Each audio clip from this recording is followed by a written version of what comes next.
स्वर्ग का द्वार। महात्मा बुद्ध के समय की बात है। उन दिनों मृत्यु के पश्चात आत्मा को स्वर्ग में प्रवेश कराने के लिए कुछ विशेष कर्मकांड कराए जाते थे। होता ये था कि एक घड़े में कुछ छोटे छोटे पत्थर डाल दिए जाते और पूजा हवन इत्यादि करने के बाद उस पर किसी धातु से चोट की जाती। अगर घड़ा फूट जाता और पत्थर निकल जाते तो इसे इस बात का संकेत समझा जाता था कि अगर आत्मा अपने पाप से मुक्त हो गई है और उसे स्वर्ग में स्थान मिल गया।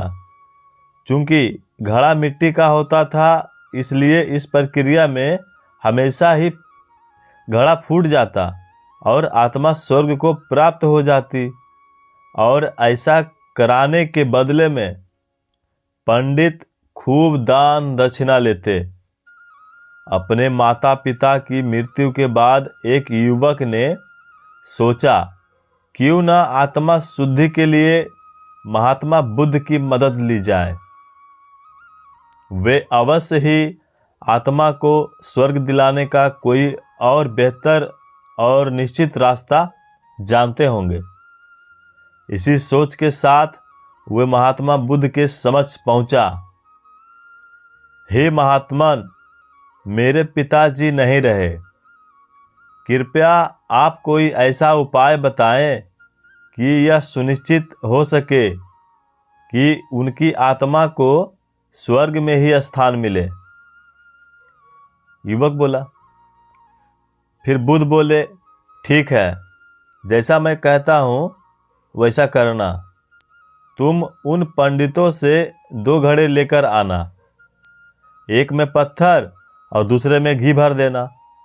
दोनों घड़ों को नदी पर लेकर जाना और उन्हें इतना डुबोना कि बस उनका ऊपरी भाग ही दिख सके।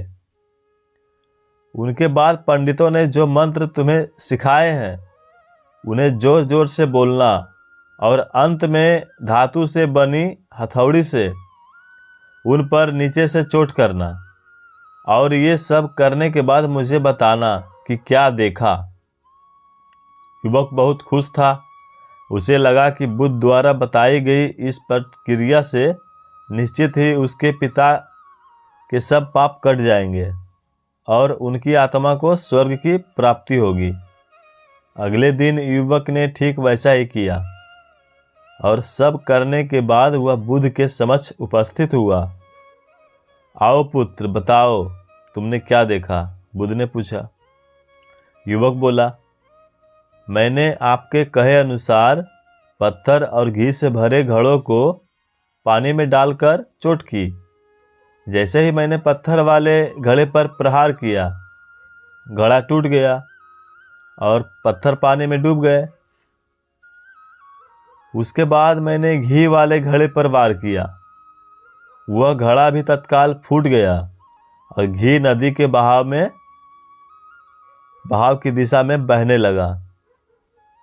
बुद्ध बोले, ठीक है, अब जाओ और उन पंडितों से कहो कि कोई ऐसी पूजा यज्ञ इत्यादि करे कि वे पत्थर पानी के ऊपर तैरने लगे और घी नदी की सतह पर जाकर बैठ जाए। युवक हैरान होते हुए बोला, आप कैसी बात करते हैं? पंडित चाहे कितनी भी पूजा करा ले, पत्थर कभी भी पानी पे नहीं तैर सकता और घी कभी नदी की सतह तक जाकर नहीं बैठ सकता। बुद्ध बोले, बिल्कुल सही, और ठीक ऐसा ही तुम्हारे पिताजी के साथ है। उन्होंने अपने जीवन में जो भी अच्छे कर्म किए हैं वे उन्हें स्वर्ग की तरफ उठाएंगे और जो भी बुरे कर्म किए हैं वे उन्हें नरक की ओर खींचेंगे। और तुम चाहे जितनी भी पूजा करा लो, कर्मकांड करा लो, तुम उनके कर्म फल को रत्ती भर भी नहीं बदल सकते। युवक बुद्ध की बात समझ चुका था कि मृत्यु के पश्चात स्वर्ग जाने का सिर्फ एक ही मार्ग है और वो है जीवित रहते हुए अच्छे कर्म करना। तो दोस्तों कहानी कैसी लगी आप लोगों को? अगर अच्छी लगी हो, ज़रा सा भी अच्छी लगी हो, तो प्लीज़ मेरे चैनल को सब्सक्राइब कर दीजिएगा, ताकि मैं रोज़ अच्छे अच्छे स्टोरी बना सकूं आप लोगों के लिए। धन्यवाद।